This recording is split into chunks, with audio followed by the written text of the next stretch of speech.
अच्छा जी, बिस्मिल्लाहिर्रहमानिर्रहीम। ये स्टैटिस्टिक्स का ही एक क्वेश्चन है आपका इसी चैप्टर का, और क्वेश्चन नंबर है 10। Form continuous frequency table. आप इसका ये जो डेटा दिया गया है इसका कंटिन्यूस फ्रीक्वेंसी टेबल बना दें। These are the resistances in ohms of 48 resistors. 48 resistors है जिसकी रेजिस्टेंस जो है ये दे दी गई है, रेजिस्टेंसेस दे दिए गए हैं ओम्स में, ठीक। और डेटा आपके सामने है 21.5 से लेके आखिर तक, आखिरी डेटा मेरे पास है 22.8।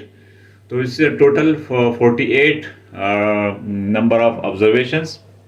इस तरह के ऑब्जर्वेशंस को आपके पास इतनी सारी मालूमात आ गई, आप कैसे इसको समझोगे? आपको इसके समझने का आपके पास कोई तरीक़ेकार नहीं है, ठीक है। आप कैसे इतना सारा डेटा आ गया? तो स्टैटिस्टिक्स क्या करता है? स्टैटिस्टिक्स ये डेटा आपके लिए क्लासिफाई करेगा और आपके लिए इसको समझना इजी कर देगा, ठीक। आपने आपने एक कंपनी है वो रजिस्टर्स बनाते हैं, उन्होंने उसके रेजिस्टेंसेस को मेजर किया और हर एक का अलग अलग आया, ठीक। इतने सारे रेजिस्टेंसेस आ गए। तो अब इनका जो है आपको इसको क्लासिफाई करना है, इसको समझना है, तो आप इसका एक फ्रीक्वेंसी टेबल बनाओगे, ठीक है। 48 डिफरेंट टाइप्स ऑफ डेटा है। अच्छा, इस डेटा में सबसे पहले चीज़ जो आपको समझना है वो एन, यानी number of observation, this is 48, ठीक है। अच्छा, हमसे मांगा गया है continuous frequency table also compute cumulative frequency and percentage frequencies. आपने तीन चीज़ें जो है ख़ास तौर से इसकी फाइंड करनी है, frequency, cumulative frequency and percentage frequencies, ठीक। अब आ जाए यहाँ पर, एन मेरे पास है, टोटल डेटा मेरे पास है 48। अब 48 टोटल डेटा है। और सेकंड चीज़ जो मैंने फाइंड आउट करना है, मैंने रेंज फाइंड आउट करना है। रेंज के लिए मुझे दो चीज़ें चाहिए। मैंने पूरे डेटा को सर्च किया, ठीक है। इतना सर्च आउट तो मैं कर सकता हूँ ना कि इसमें सबसे बड़ा कौन सा है। तो 23.4 इज द लार्जेस्ट और the biggest observation and 20.5 is the smallest observation in this data. तो मैं 23.4 से 20.5 माइनस करूंगा, x maximum minus x minimum. तो मेरे पास इसका रेंज आया 2.9, ठीक। अब अगला मेरा मरहला है क्लासेस निकालने का। क्लासेस के मेरे पास स्टैटिस्टिक्स का फार्मूला है 1 + 3.322 log n।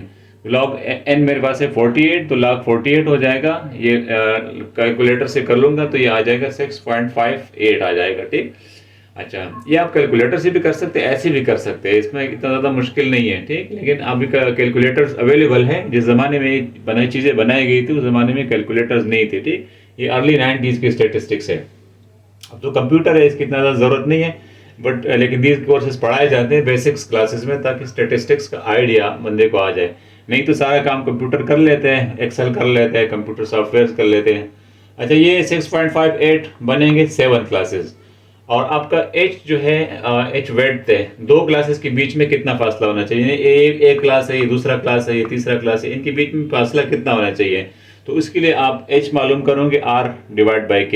तो r है 2.9 और k है 7। तो 2.9 को 7 पे डिवाइड कर तो 0.414 आएगा। तो 0.41 आपके पास आ रहा है। तो आपका कानून ये है कि आप इससे एक नंबर आगे का सिलेक्ट करोगे, ठीक। आप 0.42 को भी सिलेक्ट कर सकते हो, ठीक है। लेकिन ये कि डेटा आपके पास जो है वो अप टू 1 डिजिट डेसिमल है, डेसिमल से आगे एक डिजिट है। तो आप क्या करोगे? आप इसको 0.4 ही तस्वुर करोगे। आप 0.14 को 414 को हमसे हमारा कोई वास्ता नहीं है, ठीक है। हमने अपने डेटा को राउंड ऑफ करना है एक डिजिट तक, एक डिजिट ऑफ डेसिमल तक। तो ये आपका आ जाएगा, एच हो जाएगा 0.5, ठीक है। ये नहीं कि एक हो जाएगा, वो हो जाएगा उससे एक नंबर बड़ा आ जाएगा, तो एच आ जाएगा 0.5।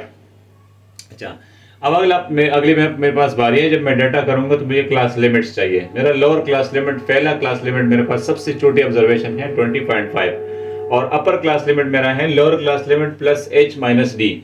इसके साथ h जमा करें और d इसमें से माइनस करें। तो 20.5 प्लस 0.5 माइनस 1, तो d मेरे पास है माइनस 0.1। अच्छा, d कैसा 0.1 है? देखो, आपके पास जब डिस्क्रीट डेटा होता है, यानी जिसमें बिल्कुल भी डेसिमल नहीं होता, तो वहां पर आपके पास m की वैल्यू 0 होती है। जब m का वैल्यू 0 होता है, फार्मूले सारे मैं अभी दोबारा डिस्कस नहीं कर सकता। m की वैल्यू जब आपके पास 0 होती है तो आपका d की वैल्यू आती है 1, ठीक। लेकिन m की 0 यहाँ पे वैल्यू आएगी 1, ठीक है, क्योंकि इसमें एक डेसिमल है। तो एक डेसिमल का मतलब होता है m का 0 वैल्यू 1 है। तो नीचे वो 10 हो जाएगा, और 10 जब हो जाएगा तो पॉइंट आ जाएगा, तो d की वैल्यू आएगी 0.1, ठीक है। अच्छा, इसमें से 20.5 प्लस 0.5 ये हो जाएगा आपका 21, और इसमें से 0.1 माइनस कर तो 20.9 आपका आ जाएगा। पहले क्लास का अपर क्लास लिमिट आपके पास आ गया, ठीक है। D is 0.1। तो पहला क्लास मैंने मालूम कि अगला क्लास मेरे लिए आसान है। मैं हर अगले क्लास का पहले क्लास के साथ एच जमा करूंगा, तो एच मेरा है 0.5, ठीक, ये प्लस करूंगा। तो इससे मेरा क्या आ जाएगा, इससे मेरा आएगा अगला क्लास का अपर क्लास लिमिट आ जाएगा। और यहाँ पे जो मैं लोअर क्लास लिमिट लेता हूँ ना, लोअर क्लास लिमिट मेरा इससे एक पॉइंट आगे होगा, इससे एक अदद बड़ा होगा, ठीक। अगर ये देखो डेसिमल में है, तो डेसिमल में देखो 2 और 20.9 है, तो 20.9 के बाद क्या है, 20.10 है ना, तो 20.10 का क्या मतलब है, 21, ठीक है। तो यहाँ पे 21 आ जाएगा। और यहाँ पे क्या आएगा, यहाँ पे मैं इससे मेरा कोई गर्ज नहीं है, मेरा लोअर क्लास लिमिट से कोई लेना देना नहीं है। गलती ये हो जाती है कि हम समझते हैं कि यहाँ पे मैंने 20 ले लिया, तो 0.5 में तो उसके साथ 0.5 जमा कर रहे हैं, तो ये करते करते पूरे सवाल जो है ना वो सारा खराब हो जाता है। तो मैं यहाँ देखूंगा, मैंने इसी क्लास के साथ 0.5 जमा कर रहे हैं, तो 21.4 आ जाएगा। और यहाँ लोअर क्लास लिमिट मेरा अगला आ जाएगा, इससे एक अदद बड़ा, इससे 1.1 बड़ा आ जाएगा, तो वो हो जाएगा 21.5। और इस तरह के सारे क्लासेस मैंने बनाए, 7 क्लासेस मैंने बनाए, ठीक। तो आपका पूरा डेटा आ रहा है। अच्छा, ये डेटा आपका जो है ना ये 6 क्लासेस में कवर हो रहा है, लेकिन आपके पास एहतियातन एक क्लास और मौजूद है, तो उस क्लास में आपकी फ्रीक्वेंसी 0 आ जाएगी, उससे आपके स्टेटिस्टिक्स पे कोई फर्क नहीं पड़ेगा, आपके डेटा पे कोई फर्क नहीं पड़ेगा। अब हम चलेंगे इसके टेली मार्क्स की तरफ। टेली मार्क्स जो है मैं आपके सामने कुछ टेली मार्क्स कर देता हूँ। आप आ जाए पहले उसके रो की तरफ आ जाए। हम एक एक कॉलम जो है वो लेंगे, हमारे पास हर एक कॉलम में 4 ऑब्जर्वेशन है, 1 2 3 4। तो मैं पहले 4 ऑब्जर्वेशंस का काम शुरू कर देता हूँ, ठीक है। 21.5, तो 21.5 देखो कहाँ पे आ रहा है, यहाँ नहीं आ रहा, ठीक। इस क्लास में, सेकंड क्लास में, इस वाले क्लास में आ रहा है 21.5 यहाँ आ रहा है, तो एक टेली मार्क यहाँ पे लगा ले। और आपके पास अगला ऑब्जर्वेशन है 22.2, तो 22.2 आपका इसी क्लास में आ रहा है, इससे अगले क्लास में आ रहा है। और अगला क्लास मेरे पास है 21.6, तो 21.6 है, तो ये भी आपका 21.5 वाले क्लास में आ रहा है, ठीक। 2 हो गए यहाँ पे। अच्छा, इससे अगला ग्रुप मेरे पास है 22.3, तो 22.3 भी आपका इसी नेक्स्ट क्लास में आ रहा है, ठीक। इसके अंदर है ना, ये 21.4 से 22.4 से पहले है और 22 से बाकी बाद में। ये 4 आपके ऑब्जर्वेशन मैंने कवर कर दिए। इस वाली पर आ जाए 22.6, 22.6 आपका आ जाएगा इस क्लास में।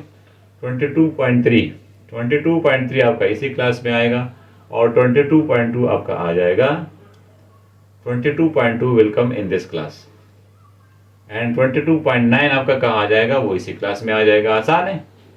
अब आ जाए 21.1 की तरफ, तो 21.1 आपका आ जाएगा इस सेकंड क्लास में। 21.3 भी इसी क्लास में आ जाएगा। 21.6 इससे नीचे वाले क्लास में चला जाएगा, और 21.9 भी इसी क्लास के अंदर आ जाएगा। तो 3 मैंने कॉलम्स खत्म कर दिए, ठीक। 21.6 आपका आ रहा है इसी क्लास के अंदर, तो ये कट जाएगा, एक ये 5 पूरे हो जाएंगे। 21.1 कहाँ पे आ रहा है, वो यहाँ पे आ रहा है। 21.3 भी यहाँ पे आ रहा है, और 21.7 कहाँ पे आ रहा है, 21.7 आपका आ रहा है इसी क्लास में, जिसका हमने एक 5 का ग्रुप बना दिया। अब इस वाले कॉलम पर आ जाए 22.3, 22.3 आपका आ रहा है इसी क्लास में आ रहा है, इसने इसको काट दिया, 5 पूरे हो गए। 21.8 इस क्लास का हिस्सा है। 22.1 आपका इसी क्लास का हिस्सा है, ठीक। यहाँ पे एक और ग्रुप शुरू करें। एंड 22.8 आपका इसी क्लास का हिस्सा है। इस वाले कॉलम पे चलते हैं। 22.9 इसी कॉलम का हिस्सा है। 22 कौन से कॉलम का हिस्सा है, वो इस वाले कॉलम का हिस्सा है। 21.5 इसी कॉलम का हिस्सा है, और 21.4 वो आपके ऊपर वाले कॉलम का हिस्सा है। ये आपके 4 पूरे हो गए। इस वाले कॉलम पर आ जाए 20.5 आपका पहले कॉलम में आएगा। 22.7 इस वाले कॉलम में आ जाएगा, ये ग्रुप पूरा हो गया, ठीक। अच्छा, 22 आपका इधर आ जाएगा, और 21.2 आपका आ रहा है इस वाले कॉलम में। यहाँ एक नया ग्रुप शुरू करें। 21.8 आपका इधर आ जाएगा, और 21.7 आपका आ जाएगा वो भी इसी के अंदर आ जाएगा। ये पूरा हो गया। यहाँ पर आ जाए 23.4 आखिरी कॉलम है, तो वो आपका इधर आ रहा है, ठीक है, सबसे बड़ा वाला आदत जो था। और 22.1 आपका इधर आ जाएगा, 22.1 आपका इस वाले कॉलम में आ जाएगा। 22.2 22.2 तो 22.2 भी इसी में आ रहा है, ये दोबारा से 10 पूरे हो गए। अच्छा 21.9 इसी में आ रहा है, इसका तीसरा शुरू हो गया। और 21.2 आपका आ रहा है इस पहले वाले में। और 22.7 आपका आ जाएगा इसी तीसरे कॉलम का हिस्सा है वो। यहाँ डेटा पर आ जाए 21 आपके दूसरे कॉलम का हिस्सा है, 21.1 भी आपके इसी कॉलम का हिस्सा है, और 21.7 ये आपके इस कॉलम का हिस्सा है, और 21 दोबारा आपका इसी ऊपर वाले कॉलम का हिस्सा, दोबारा आपके पास 10 पूरे हो गए। 22.6 वाले कॉलम पर आ जाए, 22.6 आपके इस कॉलम में आ रहा है, और 22.5 ये आपके इधर, ये भी इधर आ रहा है। 21.4 ये यहाँ पर आ रहा है, एक नया शुरू कर लें। और 22.4 आपका आ रहा है इसी कॉलम का हिस्सा, इसमें भी एक नया स्टार्ट कर लें। यहाँ आ जाए आखिरी वाले कॉलम पे 20.7 आपका आ जाएगा पहले कॉलम का हिस्सा है, और 22.4 आपका इसी कॉलम का हिस्सा है। 23.2 ये आपके आखिरी कॉलम का हिस्सा है, ठीक। और 22.8 जो है वो इससे ऊपर आ जाएगा, इस वाले कॉलम का हिस्सा है। तो आपने वे पूरा डेटा जो है मैंने आपके सामने टैली कर लिया। वैसे मैं चाहता नहीं था कि मैं पूरा टैली कर लूँ, क्योंकि बच्चे देख नहीं सकते, तो आपको ये तरीका भी समझ में आ गया कि आपने टैली किस तरह करना है, ठीक है। उम्मीद है ये डेटा मेरा टैली जो है बिल्कुल सही होगा, क्योंकि सारा डेटा है, दोबारा कैसे कौन करेगा इसको। अब फ्रिक्वेंसी नोट करें, पहले वाले कॉलम के आ जाएंगे, क्लास के आ जाएंगे 2, दूसरे के आ जाएंगे 11, 5 और 5 10 और 1 11, तीसरे के आ जाएंगे 13, और चौथे के आ जाएंगे आपके पास 12 यानी 12, और उसकी पांचवें कॉलम के आपके आ रहे हैं 8, और फिर आपके पास आ रहा है 2। तो 1 2 3 4 5 6 आपके पास 6 कॉलम जो है वो पूरा हो गए। एन अपना चेक कर ले कि आपका एन जो है ये सही है, 48 डेटा है कि नहीं है। तो 48 का डेटा अगर आ गया तो हमारा ये वर्क जो है ये सही है, नहीं तो फिर इसको ये इंशाल्लाह आपका बिल्कुल सही आ रहे हैं। 2 और 11 13 हो गए, 13 24 26 और 12 आपका कितना बने, 26 और 12 आपका बन जाएंगे, यानी कि 10 हो जाएगा तो 36 हो जाएंगे, और 2 और ऐड कर दे तो ये आपका बन जाएंगे 38, ठीक 38 बनेंगे, यानी 40 से 2 कम है। तो 38 के साथ आप ये 10 जमा कर दें तो 48 हो जाएगा। n is equal to 48। तो बिल्कुल आपने सही तरीके से डेटा जो है टैली किया है। मैंने पहले किया था, वो इसमें इतना ज़्यादा सही नहीं था, ठीक। तो ये n आपका बिल्कुल 48 आ रहा है, तो ये टैली मुकम्मल तौर पे सही है। तो आपकी ये फ्रिक्वेंसीज आ गई थी। तो कितना डेटा मेरे पास ना आसान हो गया कि भाई ये जो रेजिस्टेंस का ये जो रेंज है इसमें 2 आ रहे हैं, तो मुझे पता चल गया कि कौन से ग्रुप में सबसे ज़्यादा जो है मेरे पास रेजिस्टेंस वाले आ रहे हैं, ठीक है, कोई किस ग्रुप का फ्रिक्वेंसी सबसे ज़्यादा है। अच्छा अब आ जाए कम्युलेटिव फ्रिक्वेंसी पे चलते हैं डायरेक्ट।